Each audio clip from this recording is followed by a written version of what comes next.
안녕하십니까. 농업사 인터뷰 이야기가 있는 초대 진행을 맡고 있는 김동건입니다.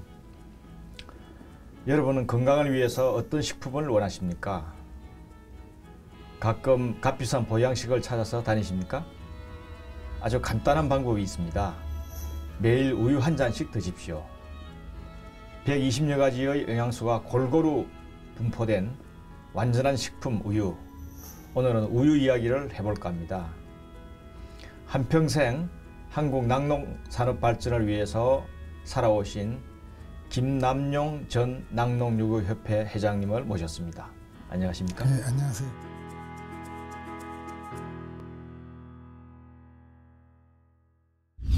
김 회장님은 제가 알기로는 한 10년 넘게 네, 그렇죠. 한국 낙농유구협회 회장님을 맡으셨는데 지금은 어떻게 지내시는지 궁금합니다. 네, 협회를 관두고서는 농협에 이사로 한 4년 동안 있었어요. 네. 그 지금은 이제 협회하고 그다음에 농민단체 몇 군데 이제 그 자문역으로 남아 있습니다. 우유가 몸에 좋다는 건 모든 사람이 다 알고 있는 사실인데 구체적으로 우유가 우리 몸에 어떻게 좋은 역할을 하나요? 그 말씀 좀 해주시죠. 우유에는 이제 사람에게 필요한 영양분이 골고루 많이 들어 있습니다. 네. 그 중에서도 이제 단백질하고 칼슘이 많이 들어 있습니다. 그래서 네. 자라나는 이제 청소년은 물론이고 유아, 이제 젊은 애들한테도 좋고 또 일을 한참 하는 젊은 층에도 우유가 상당히 필요합니다. 그리고 노인들에게도 좋고요. 네. 그래서 아마 우유 관계는 이렇게 누구를 막는 거 이제 전부 필요한 그런 식품입니다. 그래서 완전 식품이라고 합니다. 네, 그러니까 아기부터 네. 갓난아 아기부터 노인에 이르기까지 노인에 이르기까지 전 네. 연령대를 포함해서 네, 참 몸에 좋다는 말씀이시네요.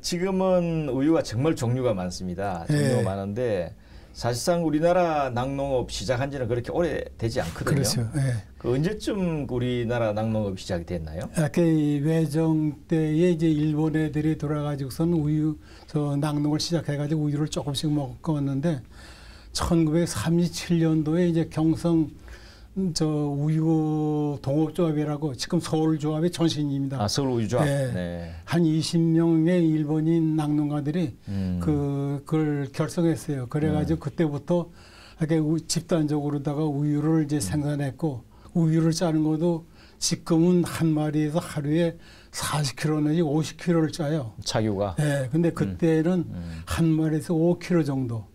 지금이 아마 10분의 1 정도밖에 짜지 못했습니다. 아주 네, 얼마 안 그렇죠. 되네요. 네. 네. 그 우리나라 사람은 그 당시 그때 없었고 그 후에 한 목장이 생겼다고. 100농가가 천도면 네. 한 농가에 12 정도. 12 정도 이렇게 길렀죠. 아주 취약한 그때 낙농 수준이었군요. 그 당시에 그 우유라 그러면 요즘 우유하고 좀 다른데 그때는 우유 먹는 사람이 상당히 부자들만 먹는다든지 그랬는지 그렇죠. 그게 좀 궁금한데 그때는 우유를 어떤 식으로 먹고 마시고 했는지 모르겠습니다. 우유 관계 그때는 이제 많지도 않았고 그랬기 때문에 짜가지고선 대개 이제 일본 사람들이 주로 먹었어요. 그리고 이제 서울에 와 있는 아까도 얘기했지만은 그 외국 사람들, 그 대사관에 있는 외국 직원들이 먹었고, 그때 이제 부유층에서 먹고 노약자들이 먹었는데. 그래서 우유 하면은 이제 그런 사람이 먹는 거다 하고 또 한국 사람들은 우유를 먹어보지 않았기 때문에 비위에 상한다 해가지고 또 안 먹고 그랬었어요. 그럼 그때는 요즘처럼 우유팩도 아닐 테고. 네, 병에다 담았습니다. 우유병, 네. 유리병. 네. 배달은 어떤 식으로 했나요? 배달은 대개 이제 자전거. 자전거. 자전거로 배달했고 또 좀 많았을 때는 이악가로 이제 배달했죠. 이악가라고. 네. 그럼 그래서 그 당시에는 그러면 김 회장님은 그때는 저는 없었죠. 없었어요. 네. 그럼 어떻게 처음에 우유하고 이렇게 인연을 맺게 됐습니까? 대학교 다니 학생 때 농촌농을 했는데 그때 이제 사회주거학부를 조직을 했었어요. 사회주거학부로. 그래서 사회주거학부로 이제 소가 이제 1955년도에 돌았습니다.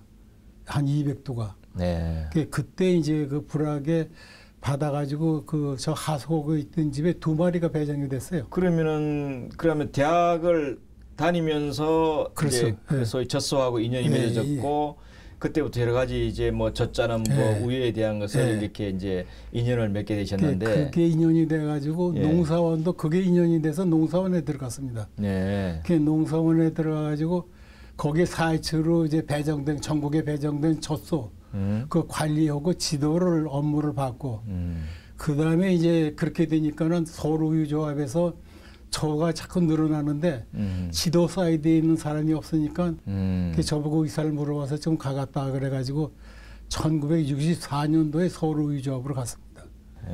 그러면은 그때 옛날에는 젖소가 우리나라에 없었죠. 그게 이제 우리가 도입을 해왔을 텐데 젖소는 어디서 이렇게 일본 사람들이 이제 그 외정 때 일본 정치 있을 때는 일본 사람들 일본서 유입이라고 그러는데 그때 수입이라고 그러지 않고 유입이라고 그랬습니까? 그 수입이라고 같은 나라였었기 때문에 일본 애들이 많이 들어왔어요. 그래서 이제 있었고 그 다음에는 이제 우리가 헌모서는 그때 이제 제일 먼저 1955년도에 아까 말씀드린 앤더슨 씨가 사시구락구에 배당하기 위해서 소가 이제 들어왔습니다. 근데 이제 많은 분들이 이제 기억을 하시겠지만 박정희 대통령 시절에 우리나라 낙농 산업 발전의 기틀을 만들었다 그런 말씀을 많이 하는데 그 당시 상황이 어땠습니까? 그때는 우리나라 낙농이 그때 시작 단계였었고 그런데 박 대통령이 이제 독일 가서 이렇게 이제 그때 광부들이 많이 가서 그것 때문에 갔었는데 가가지고 이제 농업 관계에 관심이 있으니까 농촌을 이렇게 시찰했는데 젖소들이 들에서 뛰어놀고 하는 걸 봤어요. 우리나라에 없었는데 그걸 보고서 야 우리나라도 저 젖소가 있게 하면 좋겠다 해가지고 와가지고서는 저 한동 시범 목장으로 설치를 했죠. 그때 온 것이 낙농 10개년 계획이다 해가지고 이제 그때부터 낙농 관계가 본격적으로 이렇게 일어났죠. 아, 그렇구나.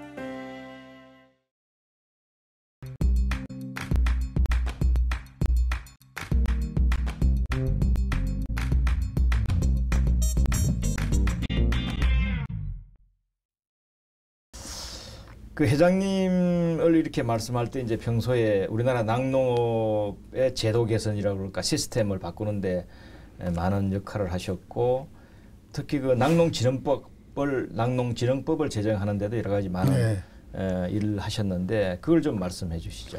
그래서 그때는 아까도 말씀드렸지만 낙농학의 발전 계획이라고 그래가지고 정부에서 적극적으로 밀고 그랬었어요.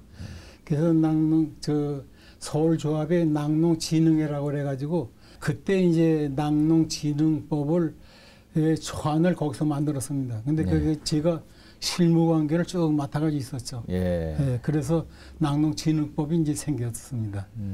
그 낙농진흥법 그 내용에 대해서 잠깐 설명해 주실랍니까? 그때는 이제 낙농관계에 대한 진흥 계획이 정부에서 발표가 됐고 낙농 발전을 위해서 여러 가지 우유 처리를 어떻게 하고 구조 개선 문제, 수급 조절 문제, 수급 관계 이런 거가 다 포함이. 이게 낙농 계획 5개년 계획이라고 정부에서 나중에 발표가 되고 그 일환이 이제 낙농진흥법이 된 겁니다. 그리고 그 회장님도 아시겠지만 우리가 우유 소비가 안 될 때는 여러 가지 많은 노력을 했었는데 그 중에서 가장 중요한 게 제가 생각하는 학교 급식을 확대하는 것이 우유 소비를 늘리는데 큰 역할을 했다 생각되는데 그걸 좀 말씀 좀 해주시죠. 그 학교 급식 법이라고 이제 제정이 되는데 그 전에는 학교에서 마음대로 이제 우유가 왔다 갔다 했어요. 이렇게 질서가 있어야지 마구 들어가가지고 학교마다 전부 방법이 다 다르고 가격이 다 다르고 해서는 안 되겠다. 그래서 그때부터는 이게 전부 일률적으로 어떤 그냥 학교마다 다르게 하지 않고 전부 일률적인 그 방법에 의해서 들어가고 또 거기 가격도 이제 일률적으로 이제 정해졌고 그렇습니다. 거기에 사실은 간단한 것 같지만 네. 그 어린 학생들한테 이제 우유를 이렇게 먹기 시작하면 그 학생들이 커서 그렇죠. 성장하면서 네. 계속해서 이제 우유를 먹게 되니까 우유 소비의 저변을 이렇게 네, 큰 확대하게 역할을 했죠. 아주 큰 역할을 한 것 같습니다. 그때도 큰 역할을 했지만 지금도 학교 급식의 비중이 상당히 큽니다. 지금도 상당히 네. 크죠. 예. 그리고 그 자료를 보니까 회장님께서 그 아이스크림하고 네. 빙가류를 이렇게 구분하는 것을 말씀을 하셨다는데 네. 그 내용이 어떻게 된 겁니까? 그래서 지금 아이스크림은 우유가 들어가 있지 않으면 아이스크림이라고 붙이지 못하게끔 되어 있습니다. 예. 그렇게 되면서 예. 일반 그 아이스크림 빙가루 만드는 데서도 아이스크림을 계속 쓰려니까 거기다가 우유 안 넣던 것에 우유를 넣게 되고 이제 그랬습니다. 그러니까 일종의 그것도 우유 소비가 네. 확대되는 네. 그 일환이네요. 그렇죠. 네. 우유 같은 이 가공식품은 그 무슨 사고가 터지면 순식간에 그렇죠. 어려워지기도 한데 그렇습니다. 그동안에 여러 가지 우유 파동도 있었고 그런데 뭐 혹시 기억나는 게 있으십니까? 제일 큰 것이 이제 대장균 파동이라고 그래서 대장균. 네. 아. 국민들이 대장균을 모르니까 대장균 이거로 이제 벌레. 그게 시장이면 조그만 건데 거기에 대장균이 수십 마리가 있다고 그러니까 벌러지 덩어리 아니냐. 그래서 우유를 팔지 않고 너희들 벌러지를 팔았지 않느냐 해서 그런 문제가 또 있었고. 대장균이라는 게 뭐 식품별로 허용치가 다 있는데 그렇죠, 있죠. 그때는 그냥 대장균 그 자체 발견 가지고 그냥 발견 문제가 있는 나왔다 것처럼 해가지고 그렇게 된 거죠. 예. 이제 그런 게 있고 또 한 가지는 그 전에 이제 아까도 말씀드렸지만 우유가 전부 포장이 병으로 판매되는데 병뚜껑이가 이게 뚜껑이라고 그러는 것이 종이로 돼 있어요. 지전이라고 그래요. 지전. 종이 있죠. 종이 지전. 뚜껑. 네, 종이 뚜껑이 있는데 해다 비춰보면 조금 파란 기가 나오는 게 있어요. 예. 그게 형광제 백제라고 그래서 몸에 해로운 겁니다. 예. 근데 우유 지전에 그게 나왔다 해가지고 그게 문제가 됐었어요. 그래서 저도 하룻밤 가서 서대문 경찰서에 가서 하룻밤 자고서 40만 원 벌금 먹고 나가는데 그때 40만 원이면 꽤 큰데요. 그때 컸죠. 예. 네, 컸는데 그 40만 원이 어떻게 됐냐면 식품위생법에 의해서 40만 원 벌금형. 그게 서울조법에 있다는 게 아니고 김남령 이렇게 나오니까 그게 꼬리를 쭉 물고 다녔어요. 그래서 딴 사람이 볼 때는 저놈이 이렇게 부정식품을 만들어가지고 팔다가 걸려가지고 40만 원 벌금 받은 거로 그렇게 돼서 한참 애로가 많았습니다.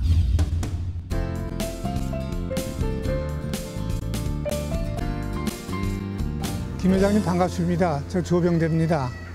어쨌든 옛날 얘기를 하나 제가 물어보겠습니다. 그 옛날에는 현재처럼 우리가 로봇 차기가 있는 것도 아니고 파이프라인식도 아니었고 특히 이제 손으로 꼭 차기로 해야만이 젖에서 유방염도 안 걸리고 꼭 해줘야 되는데 하루도 쉬지 못하고 꼭 짜는 게 바로 손차기였습니다. 그 당시에 아마 관훈 상제가 있다든지 또는 어디 뭐 동네 행사가 있어도 꼭 와서 차줘야 되는 것 같은데 그럴 적에 어떻게 하셨습니까? 그때는 이제 대개 목장에 목구가 있었습니다. 지금은 이제 인건비가 비쌌기 때문에 전부 가족 노동으로 다 우유를 짜는데 그래서 이제 그 본인들이 이제 그런 애경사가 있게 되면은 그때 목부들이 이제 했는데 그 제일 어려운 것이 목부들 남타 맡겨놓으니까 우유 관계에 여러 가지 문제가 생기기 때문에 꼭 주의해야 하지만은 그런 경우에 애경사 있을 때는 할 수 없이 목부들한테 맡겨가지고 이제 차기를 했던 겁니다.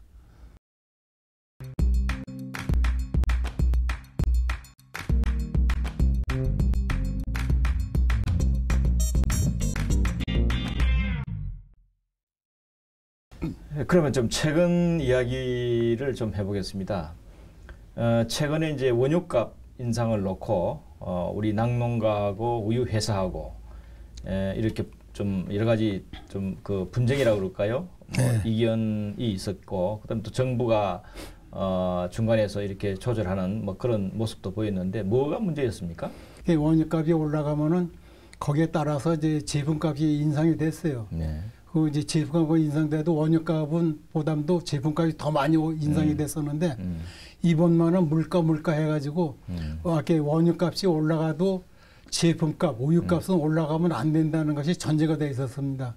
그때 유업체들이 원유값이 많이 올라가면은 자기들의 제품값이 올라가지 않고 있기 때문에 자기들 수지에 영향이 미칠까봐 그 우유값 올라가는 거, 원유값 올라가는 걸 제동을 걸었던 거죠. 네. 그래서 이제 거기 중간에서 정부도 과거에는 원유값 올라가는 거 상당히 반대하고 이제 압력을 주고 그래서는 이번에는 이상하게 정부도 노력해가지고 중간 역할을 잘해서 그래서 원만하게 이제 해결이 된 겁니다. 네, 적절한 선에서. 네. 예, 그러니까 물가 때문에 이제 그렇죠. 가공 우유값은 못 올리는데 그 대신 또 원유값은 낙농가 입장에서 보면은 사료 때 인건비 안 올릴 수가 없고 그래서 서로 이제 이해가 안 맞았었는데 적절한 선에서 아마 잘 조정된 것 같습니다. 잘 됐습니다. 지금 우리나라 우유 소비량이 어느 정도고 또 우리 낙농업의 현주소라 그럴까요? 어디까지 와 있습니까? 지금 외국에서는 1년에 저 1인당 400kg 이상을 먹습니다. 우유를. 우리나라는 얼마나 먹습니까? 우리는 이제 63kg요. 63kg? 네, 1년에. 네, 그러면 외국 사람들이 하루에 1kg 이상의 우유를 먹는데. 그러네요. 400kg 같으면. 예. 근데 우리나라는 이제 170 정도, 170cc 그라무 정도밖에 안 먹습니다. 그러니까 외국의 5분의 1 정도밖에 안 먹죠. 그러네요. 그러니까 더 우유를 먹어야 되죠. 네. 무엇을 어떻게 보완을 해야지 낙농가 됩니까? 우리나라의 우유값이 일본 다음으로 비쌉니다. 아, 지금 세계적으로 봐서요. 그래서 이제 낙농가들도 원가 절감을 해야 됩니다.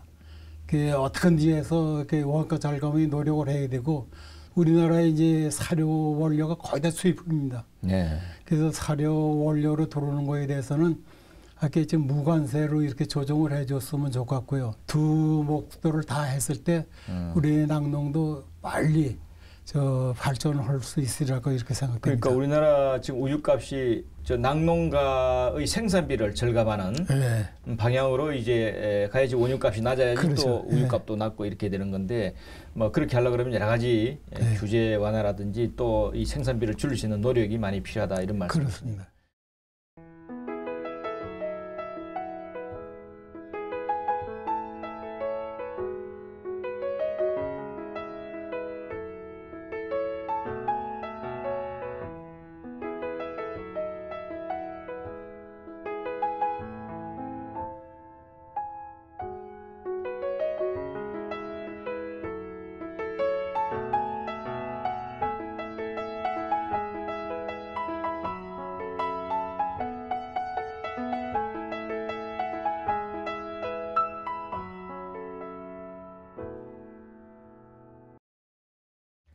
우유는 우리에게 단순한 식품에서 벗어나 국가의 미래를 길러내는 자양분입니다. 국민의 건강과 미래의 희망을 키워온 한국 낙농업은 김남용 회장님의 땀과 열정을 기억할 겁니다. 오늘 이야기를 마치겠습니다. 귀한 말씀 감사합니다. 네, 감사합니다. 아마 다시 태어나도 농민과 농업을 위해서 이제 일하게 되고 특히 낙농업을 위해서 일하게 될 것 같습니다. 제가 지금까지 한 거는 농민과 농업을 위해서 살고 농민과 농업을 위해서 죽는다는 것이 저희 자명입니다.